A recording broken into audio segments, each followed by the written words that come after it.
TET ఎగ్జామ్లో DSC ఎగ్జామ్లో మిగతా వాళ్ళకంటే మనకి బెటర్ మార్క్ రావాలి, బెటర్ ర్యాంక్ రావాలంటే 3 సబ్జెక్ట్స్ మనము ఎక్కువ ప్రిపేర్ అవ్వాలి. ఒకటి మ్యాథ్స్ పేపర్, రెండోది ఫిజిక్స్ కెమిస్ట్రీ, మూడోది English grammar. Okay, social studies, biology, Telugu, Hindi ఇవి అందరూ చదువుతారు. సో మనకి ర్యాంక్ రావాలి అంటే ఈ సబ్జెక్ట్స్ని మనం కొంచెం ఎక్కువ ప్రిపేర్ అవ్వాలి. సో ఇంగ్లీష్ గ్రామర్ మనకి భయం లేకుండా మనం చేయాలి అంటే దాన్ని ఎగ్జామ్ ముందు ఎప్పుడు చేయకూడదు. ఎప్పుడు కూడా రెగ్యులర్గా మనము చేస్తూ ఉంటే మనకి ఇంగ్లీష్ గ్రామర్ మీద మనకి కాన్ఫిడెన్స్ వస్తుంది. So maths, physics, chemistry, English grammar ఇవన్నీ కూడా మీరు ఎంత ప్రాక్టీస్ చేస్తే మీకు దాని మీద అంత కాన్ఫిడెన్స్ అని చెప్పి అనిపిస్తుంది. సో ఈరోజు మనం చూసేది రిలేటివ్ క్లాజెస్ గురించి. ఇది ఏపీ టెట్ మార్చ్ 2024 క్వశ్చన్ పేపర్లోంచి తీసుకున్నాను. ఇందులో వీళ్ళు అడిగిన క్వశ్చన్ చూడండి, రిలేటివ్ క్లాజెస్ గురించి ఏమని అడిగారు. The meeting which was held in the town hall was a great success. Okay, town hall lo నడిచిన మీటింగ్ బాగా నడిచింది. It was a great success. The above sentence has a defining relative clause, a non-defining relative clause, a noun clause, a conditional clause. Okay, generally మనకి relative clause గురించి ఇచ్చే questions అన్నీ కూడా అది ఏ type of relative clause అని చెప్పి ఇస్తారు. So welcome to blue print study channel. ఈరోజు మనము రిలేటివ్ క్లాజెస్ అంటే ఏంటి, వాటిని మనం ఎలా ఐడెంటిఫై చేస్తాము, దాంట్లో ఎన్ని రకాలు ఉన్నాయి, ఏ సెంటెన్స్లో ఏ టైప్ ఆఫ్ రిలేటివ్ క్లాజ్ ఉంది, ఎలా ఐడెంటిఫై చేస్తాము అన్నది చూద్దాం. ఓకే, సో ఈ వీడియోలో మనము first to identify relative clauses, వాటి ఫంక్షన్ ఏంటి, డిఫైనింగ్ క్లాజ్ అంటే ఏంటి, నాన్ డిఫైనింగ్ రిలేటివ్ క్లాజ్ అంటే ఏంటి, వాటిని మనము ఎలా ఐడెంటిఫై చేస్తాము, ప్లస్ ఐడెంటిఫై చేయడానికి కొన్ని టిప్స్. ఓకే, సో నేను ఈ వీడియోలో తీసుకున్న సెంటెన్సెస్ అన్నీ కూడా I think around 22 to 23 sentences అన్నీ కూడా నేను Andhra Pradesh English text book class 9th, class 10 నుంచి తీసుకుని దాంతోనే ఈ వీడియోని తయారు చేశాను. సో క్లాస్ 9లో రిలేటివ్ క్లాజ్ అనేది a long walk to freedom అన్న లెసన్లో ఉన్నాయి. క్లాస్ 10లో మీరు చూస్తే యాటిట్యూడ్ ఇస్ ఆల్టిట్యూడ్ అన్న లెసన్లో మీకు దొరుకుతాయి. So before we begin relative clause ఒక్కసారి మనము మళ్ళీ క్లాజ్ అంటే ఏంటి, అడ్జెక్టివ్ క్లాజ్ అంటే ఏంటి అనేది జస్ట్ షార్ట్లో మనం ఒకసారి చూసుకుందాం. సో క్లాజ్ అంటే ఏంటి, క్లాజ్ అంటే it is a group of words which has a subject and a verb. Object ఉండొచ్చు, ఉండకపోవచ్చు కదా. సో అలాంటి గ్రూప్ ఆఫ్ వర్డ్స్ని మనం క్లాజ్ అని చెప్పి అంటాం. క్లాజ్కి ఫ్రేజ్కి డిఫరెన్స్ ఏంటి, phrase is also a group of words but it does not have a subject and verb and it does not make complete sense. Next adjective clause అంటే ఏంటి, adjective clause అంటే ఏదైతే సెంటెన్స్లో ఒక నౌన్ ఏదైతే ఉంటుందో ఆ నౌన్ని ఏదన్నా క్లాజ్ డిస్క్రైబ్ చేస్తే ఆ క్లాజ్ని మనము అడ్జెక్టివ్ క్లాజ్ అని చెప్పి అంటాం. ఇది మనము డీటెయిల్లో మనము అడ్జెక్టివ్ క్లాజ్లో చూసాం కాబట్టి ఆ వీడియోలో ఎవరికైనా డౌట్ ఉంటే please go back to that video. నేను డిస్క్రిప్షన్లో లింక్ ఇస్తాను, అది మీరు ఒకసారి చూస్తే మీకు క్లారిటీ వచ్చేస్తుంది. సో ఎనీ క్లాజ్, ఏ క్లాజ్ అయినా సరే, అది నౌన్ క్లాజ్ అవని, అడ్వర్బియల్ క్లాజ్ అవని, అడ్జెక్టివ్ క్లాజ్ అవని, రిలేటివ్ క్లాజ్ అవని, అన్నిటిది కూడా స్ట్రక్చర్ మాత్రం సేమ్. ఎందుకంటే ఆల్ దీస్ క్లాజెస్ ఆర్ ఇవి కాంప్లెక్స్ సెంటెన్సెస్లో మనకు కనిపిస్తాయి. So they are all subordinating clauses. Okay, so subordinate clause అనేసరికి స్ట్రక్చర్ ఎలా ఉంటుంది, ఒక సబార్డినేటింగ్ కంజంక్షన్తో స్టార్ట్ చేస్తారు, తర్వాత ఒక సబ్జెక్ట్ ఉంటుంది, ఒక వర్బ్ ఉంటుంది. ఓకే, ఇక్కడి వరకు క్లియర్. నా రిలేటివ్ క్లాజ్ని ఫామ్ చేయటాన్ని మనము రిలేటివైజేషన్ అని చెప్పి అంటాం. ఇది మీరు గుర్తుపెట్టుకోవాలి, ఎందుకంటే టెట్ డిఎస్సి ఎగ్జామ్స్లో ఇంగ్లీష్ గ్రామర్ బిట్స్ ఒకటే కాకుండా మనకి థియరీ కూడా అడుగుతూ ఉంటారు, అందుకని మీరు గుర్తుపెట్టుకోవాలి. So the process of forming a relative clause is called relativization. ఇది మనకి అడ్జెక్టివ్ క్లాజ్ సెట్ అని చెప్పి అనుకుందాం. ఓకే, సో అడ్జెక్టివ్ క్లాజ్ సెట్లో ఒక భాగమే రిలేటివ్ క్లాజెస్. అంటే all relative clauses are adjective clauses but all adjective clauses are not relative clauses. ఈ 5 సెంటెన్సెస్ చూద్దాం ఫస్ట్. ఇందులో మనము రిలేటివ్ క్లాజ్ ఏది అన్నది మనం ఐడెంటిఫై చేయాలి and we have to justify. Obviously ఇది రిలేటివ్ క్లాజ్ టాపిక్ వీడియో కాబట్టి అన్ని రిలేటివ్ క్లాజెసే ఉంటాయి, అందుకని మనం జస్టిఫై చేసుకోవాలంటే రీజన్ ఇవ్వాలి. ఫస్ట్ వన్ చూస్తే The theatre which was built in 2012 was designed by Mr. Rao.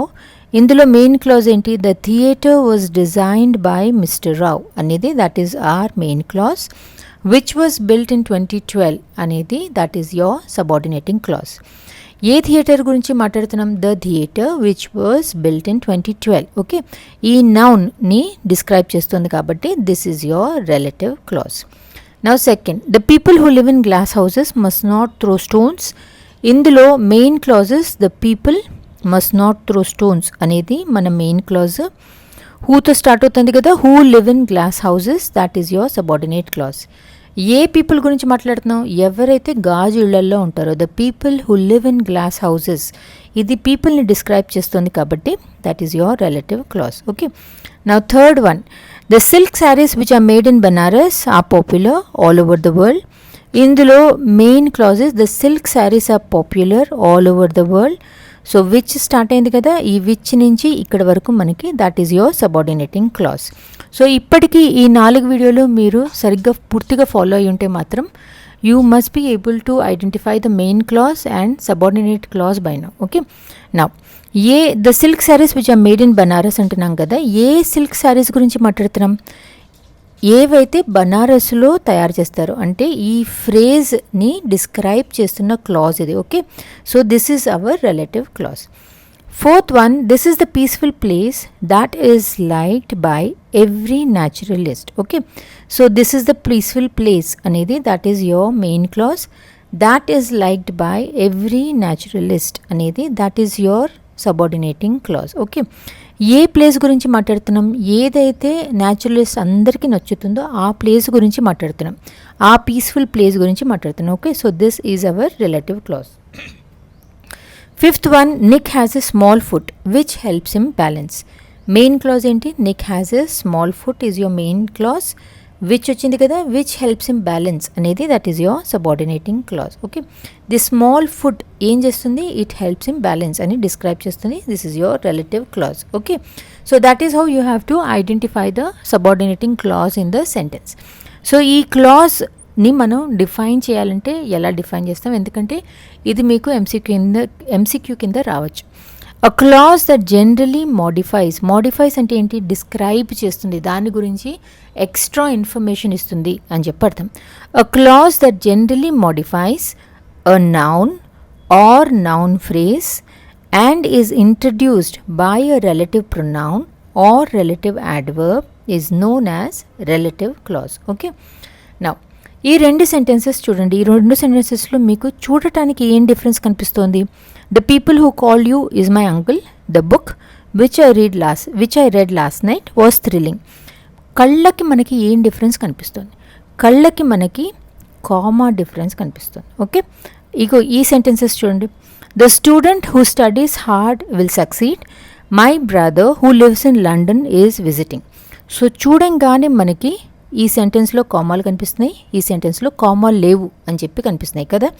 So ఏవైతే సెంటెన్సెస్ కామా లేకుండా ఉన్నాయో ఇవి యాక్చువల్లీ డిఫైనింగ్ రిలేటివ్ క్లాజ్ అని చెప్పి మనం చూస్తూనే ఐడెంటిఫై చేయొచ్చు. కామా ఉంది అంటే that becomes non defining relative clause. ఇది లాజిక్ ప్రకారం నేను చెప్పట్లేదు, this is only a tip. కానీ లాజికల్లీ మనం అర్థం చేసుకోవాలి కదా అసలు ఆ రెండిటికి డిఫరెన్స్ ఏంటి అన్నది. సో ఈ రెండిట్లో డిఫరెన్స్ ఏంటి అన్నది చూద్దాం. ఓకే, సో రిలేటివ్ క్లాజెస్లో 2 రకాలు ఉంటాయి. Defining relative clause, non defining relative clause. Defining relative క్లాజ్ని మనము ఐడెంటిఫైయింగ్ రిలేటివ్ క్లాజ్ కూడా అనొచ్చు, రెస్ట్రిక్టివ్ రిలేటివ్ క్లాజ్ అని కూడా అనొచ్చు. అదే నాన్ డిఫైనింగ్ని నాన్ రెస్ట్రిక్టివ్ రిలేటివ్ క్లాజ్ అనొచ్చు or non identifying relative clause. Okay, so ఈ డిఫైనింగ్ రిలేటివ్ క్లాజ్ ఏదైతే ఉందో ఇందులో మనకి చూడటానికి అసలు కామాలు కనిపించవు. అదే మనం నాన్ డిఫైనింగ్ రిలేటివ్ క్లాజ్ అనేసరికి కామాలు ఉన్నాయి అన్నది అబ్జర్వ్ చేయాలి. జనరలీ మనకి డిఫైనింగ్ క్లాజ్ ఏదైతే ఉంటుందో ఇందులో చాలా ఇంపార్టెంట్ ఇన్ఫర్మేషన్ ఇస్తారు. అదే మనకి non defining non restrictive relative క్లాజ్లో చూస్తే extra information, non essential information ఉంటుంది ఆ క్లాజ్లో. అంటే ఆ క్లాజ్ని మనం తీసేసినా కూడా పెద్దగా ఆ సెంటెన్స్లో మీనింగ్ ఏమీ లూజ్ అవ్వం మనం. అలాంటి క్లాజెస్ని మనము నాన్ రెస్ట్రిక్టివ్ relative clause అని చెప్పి అంటాం. So let us go back to these sentences. The person who call you is my uncle. Comma లేదు కదా, కామా లేకపోతే డిఫైనింగ్ రిలేటివ్ క్లాస్. ఇక్కడ కామాలు ఉన్నాయి కదా, so this is non defining relative class. Okay, so అర్థం చేసుకోవడానికి ట్రై చేద్దాం. Comma no comma అయితే అయిపోయింది కదా. The person who call you is my uncle అన్నప్పుడు the person is my uncle అనేది మన మెయిన్ క్లాజ్. హూ వచ్చింది కదా, who call you is our subordinate clause. Okay, so who call you ఏ uncle గురించి మాట్లాడుతున్నాం, ఎవరైతే నిన్న నీకు ఫోన్ చేశారో ఆ అంకుల్ అని చెప్పి మనం పాయింట్అవుట్ చేసి చెప్తున్నాం, మనం డిఫైన్ చేసి చెప్తున్నాం కదా, అందుకని చెప్పి this is a defining relative clause. Okay, the book which I read last night was thrilling అన్నప్పుడు ద బుక్ వాజ్ థ్రిల్లింగ్ అనేది మన main clause. Which I read last night అనేది కొంచెం దాని గురించి మనం ఎక్స్ట్రా ఇన్ఫర్మేషన్ ఇస్తున్నాం కదా, unnecessary information. The book was thrilling అన్నా సరిపోయేది, కానీ ఏదైతే నేను నిన్న రాత్రి చదివానో, నిన్న రాత్రి 11ంటికి చదివానో, ఇలా మనం ఎక్స్ట్రా ఇన్ఫర్మేషన్ ఇస్తున్నాం కాబట్టి that will be our non defining relative clause. Okay, ఈ రెండు చూద్దాం. The student who studies hard will succeed. The student will succeed అనేది మన main clause. Who studies hard is our subordinate clause. ఏ student గురించి మాట్లాడుతున్నా, ఏ స్టూడెంట్ అయితే కష్టపడి చదువుతున్నాడు అని చెప్పి మనం పిన్ పాయింట్ చేసి చెప్తున్నాం, అంటే డిఫైన్ చేసి చెప్తున్నాం. అందుకని చెప్పి ఈ క్లాజ్ మనకి డిఫైనింగ్ రిలేటివ్ క్లాజ్ కిందకు వస్తుంది. రెండోది చూద్దాం. My brother who lives in London is visiting. My brother is visiting అనేది మెయిన్ క్లాజ్. హూ వచ్చింది కదా, హూ లివ్స్ ఇన్ లండన్ అనేది that is your subordinating clause. My brother is visiting అని చెప్పినా చాలు, కానీ హూ లివ్స్ ఇన్ లండన్ అని చెప్పి మనము ఎక్స్ట్రా ఇన్ఫర్మేషన్ ఇస్తున్నాం. అలాంటి క్లాజెస్ని మనము నాన్ డిఫైనింగ్ రిలేటివ్ క్లాజ్ కింద తీసుకుంటాం. ఇప్పుడు టెక్స్ట్లోని మిగతా సెంటెన్సెస్ని మనం ఒకసారి చూద్దాము. So first one, the man who takes away another man's freedom is a prisoner. The man is a prisoner అనేది that is your main clause. Who వచ్చింది కదా, who takes away another man's freedom అనేది that is the subordinating clause. ఇక్కడ మనం ఏ man గురించి మాట్లాడుతున్నాం, ఎవరైతే who takes away another man's freedom అని చెప్పి మనం డిఫైన్ చేస్తున్నాం, పిన్ పాయింట్ చేస్తున్నాం. సో అలా మనం స్పెసిఫిక్గా పిన్ పాయింట్ చేసినప్పుడు that is a defining relative clause. Okay, second one, the people followed the principles that Mandela advocated. The people followed the principles అనేది is your main clause. that వచ్చింది కదా, that Mandela advocated is your subordinate clause. ఏ ప్రిన్సిపల్స్ని people follow అవుతున్నారు, ఏవైతే Mandela చెప్పాడో ఆ ప్రిన్సిపల్స్ని follow అవుతున్నారు. అంత స్పెసిఫిక్గా మనము పిన్ పాయింట్ చేసి చెప్తున్నాం. సపోజ్ నేను ఈ సెంటెన్స్ తీసేసా, okay, the people follow the principles అంటే ఏంటి, ఏ ప్రిన్సిపల్స్, బుద్ధిజం ప్రిన్సిపల్సా, జైనిజం ప్రిన్సిపల్సా, మండేలా ప్రిన్సిపల్సా, ఏది అనేది మనకి ఇన్ఫర్మేషన్ రావట్లే. అందుకని ఇది చాలా ఇంపార్టెంట్ ఇన్ఫర్మేషన్ అనమాట. అలా మనకి ఇంపార్టెంట్ ఇన్ఫర్మేషన్ ఇచ్చినప్పుడు, ఎసెన్షియల్ ఇన్ఫర్మేషన్ ఇచ్చినప్పుడు that becomes a defining relative clause. Third one, Nick has a small foot which helps him balance. Nick has a small foot అనేది మెయిన్ క్లాజ్. విచ్ వచ్చింది కదా, which helps him balance అనేది subordinate clause. Small foot ఎలా ఉంది అవన్నీ మాట్లాడకుండా ఇది balance చేయడానికి హెల్ప్ చేస్తుంది అని చెప్పి అంటున్నారు. అంటే this is non essential information. Okay, అలాంటప్పుడు ఈ సబార్డినేట్ క్లాజ్ ఏదైతే ఉంటుందో that becomes a non defining relative clause. Now fourth one, Nick who was born in Melbourne now lives in Los Angeles. Nick now lives in Los Angeles అనేది main clause. Who was born in Melbourne అనేది subordinate clause. ఇది Nick గురించే మాట్లాడుతున్నారు, వేరే ఎవరి గురించి అన్నా అయితే that will become defining. Okay, Nick గురించి ఇది మాట్లాడాల్సిన అవసరం లేదు మనకి, అందుకని this is a non defining relative clause. Okay, suppose ఇదే మనము Nick who call me yesterday now lives in Los Angeles అని చెప్తే మనము ఏ నిక్ గురించి మాట్లాడుతున్నాం, ఎవరైతే నిన్న ఇక్కడ నాకు ఫోన్ చేశారు అని మనం పిన్ పాయింట్ చేస్తున్నాం కాబట్టి దాట్ విల్ బికమ్ డిఫైనింగ్. కానీ ఇది నిక్ గురించే కాబట్టి ఇది లేకపోయినా మనకి నడుస్తుంది, Nick now lives in Los Angeles అనేది.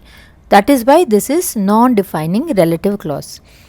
Fifth one, I read about a disabled man who had managed to achieve great things and help others. Okay, now ikkada I read about a disabled man anedi that is your main clause.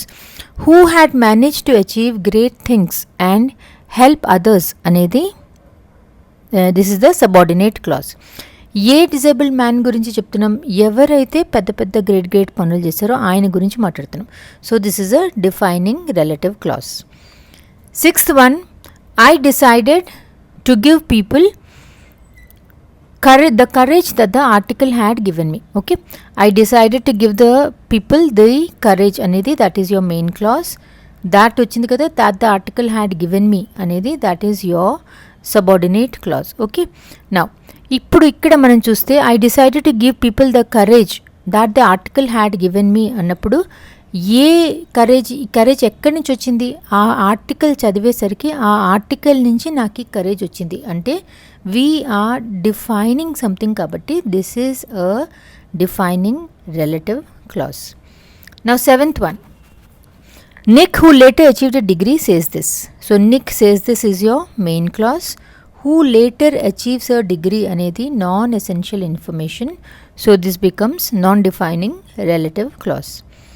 Eighth one, the meeting which was held in the town hall. The meeting which was held in the town hall was a great success. Okay, the meeting was a great success anedi that is your main clause. Which was held in the town hall is a subordinate clause. ఏ meeting గురించి మాట్లాడుతున్నాం, ఏ meeting అయితే town హాల్లో conduct చేశారు అని pin point చేస్తున్నాం కాబట్టి this is a defining relative clause. Ninth one, the people who live in glass houses must not throw stones. ఇందాక చూసాం ఇది, the people must not throw stones అనేది that is your main clause. Who live in glass houses అనేది subordinate clause. ఏ people గురించి మాట్లాడుతున్నాం, who live in glass houses అంటే that is your defining relative clause. Okay, now 10th one, the teachers who have taught Abraham say that he is an exceptionally creative student. Okay, the teachers say that he is an exceptionally creative student అనేది that is your main clause. Who have taught Abraham అనేది that is your subordinate clause. Okay, teachers ఎవరి గురించి మాట్లాడుతున్నారు, ఎవరైతే అబ్రహాంకి నేర్పించారు అంటే we are pin Poynting కాబట్టి this is a defining relative clause. 11th one, Napoleon who won the French honor died at St. Helena. Napoleon died at St. Helena అనేది main clause. Who won the French honor is your subordinate clause. ఇది లేకపోయినా కూడా Napoleon అంటే మనకు అందరికీ తెలిసిందే కాబట్టి this is not a essential information, this is extra information, అందుకని this is non defining relative clause. Okay, ఎందుకంటే నెపోలియన్ అనే ఆయన ఈజ్ అ పబ్లిక్ ఫిగర్ కాబట్టి everybody knows about him. So you don't have to say the one who got French honour. French honour చాలా మందికి వస్తుంది. 12th, the silk sarees which are made in Banaras are popular all over the world. The silk sarees are popular all over the world. That's your main clause. Which are made in Banaras is your subordinate clause. Ye silk sarees which are made in Banaras ani pinpoint chestunam kabatti that is a defining relative clause. 13th, this is the peaceful place that is liked by every naturalist అని చెప్పుకుంటున్నాం కదా. This is the peaceful place that is like by every naturalist. This is subordinate clause. This is your main clause.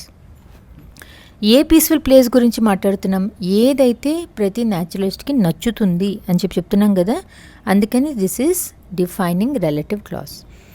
14th one, the Mahaprasthanam is a popular book which I have bought in Hyderabad. Okay, the Mahaprasthanam is a popular book అనేది that is your main clause. Which I have brought in Hyderabad అనేది that is your subordinate clause. మనం ఏ పుస్తకం గురించి మాట్లాడుతున్నాం, ఏ పుస్తకం అయితే నేను హైదరాబాద్లో కొన్నానో ఆ పుస్తకం గురించి మాట్లాడుతున్నాం. So this is a defining relative clause. 15th one, Suresh who is my cousin has left the school just now. Okay, Suresh has left the school just now అనేది that is our main clause. Who is my cousin అనేది that is our subordinate clause. Okay, Suresh has left the school just now అన్నదానికి ఇది లేకపోయినా కూడా మనకి నడుస్తుంది. Okay, so this is not a very essential information కాదు, అందుకని చెప్పి non defining relative clause. 16th one, is this the street where meat is sold? Okay, ఇందులో మనకి ఏది మన main clause, is this the street అనేది మన main clause. Where meat is sold అనేది that is a subordinating clause. Okay, ఇందులో మనము ఎక్కడ ఈజ్ దిస్ ద స్ట్రీట్ అంటే వేర్ మీట్ ఈజ్ సోల్డ్ అని చెప్పి మనం అడుగుతున్నాం కదా స్పెసిఫిక్గా, అందుకని this is defining relative clause. 17th, the express which runs between Delhi and Chennai has just arrived. Okay, A express గురించి మాట్లాడుతున్నాం? The express which runs between Delhi and Chennai అని చెప్పి పిన్ పాయింట్ చేసి చెప్తున్నాం, అందుకని this is defining relative clause.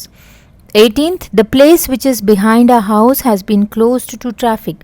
The place has been closed to traffic is your main clause.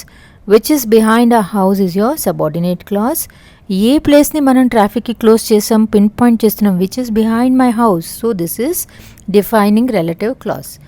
19th, this is a famous engineering college that is founded by Mr.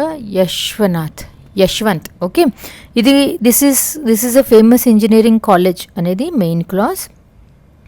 that is founded by Mr. Yashwant అనేది subordinate clause. ఏ engineering college గురించి మాట్లాడుతున్నాం? ఏదైతే mister Yashwant found చేశారో ఆ engineering college గురించి pin point చేస్తున్నాం కాబట్టి it's a defining relative clause. 20th, my sister who has completed her education in Bengaluru has secured a job as an engineer in BHEL. Okay, my sister has secured a job as an engineer in BHEL is a main clause. Who has completed her education in Bengaluru is your subordinate clause. ఇది లేకపోయినా కూడా my sister has secured a job as an engineer in BHEL అన్నది మనకి సరిపోతుంది. ఇదంతా కూడా మనకి extra information అయింది కాబట్టి non defining relative clause. The last two, the theatre which was built in 2012 was designed by Mr. Rao. The theatre was designed by Mr. Rao, that's your main clause. Which was built in 2012 is your subordinate clause. A theatre గురించి మాట్లాడుతున్నాం? ఏదైతే 2012లో construct చేశారు define చేస్తున్నాం కాబట్టి defining relative clause. Last one, Vishwanath is one of the outstanding directors in Telugu film industry which produces a number of creative directors. Vishwanath is one of the outstanding directors in Telugu industry అనేది main clause, which produces a number of creative directors అనేది subordinate clause. Okay, ఇందులో మనం ఏ Telugu industry గురించి మాట్లాడుతున్నాం? ఏదైతే చాలామంది creative డైరెక్టర్స్ని produce చేస్తుందో ఆ తెలుగు ఇండస్ట్రీ గురించి మాట్లాడుతున్నాం, అందుకని చెప్పి this is a defining clause. ఈ వీడియో చూసిన తర్వాత టెలిగ్రామ్ ఛానల్లో నేను మళ్ళా ఒక ఐ థింక్ అరౌండ్ 15 సెంటెన్సెస్ వేస్తాను. Okay, that will be a mix of noun clause, adjective clause, adverbial clause and relative clause and relative clause లో types. Okay, so you will have to అవి చూసి ఏది ఏ type of clause ఉంది అన్నది define చేసి చెప్పాలి.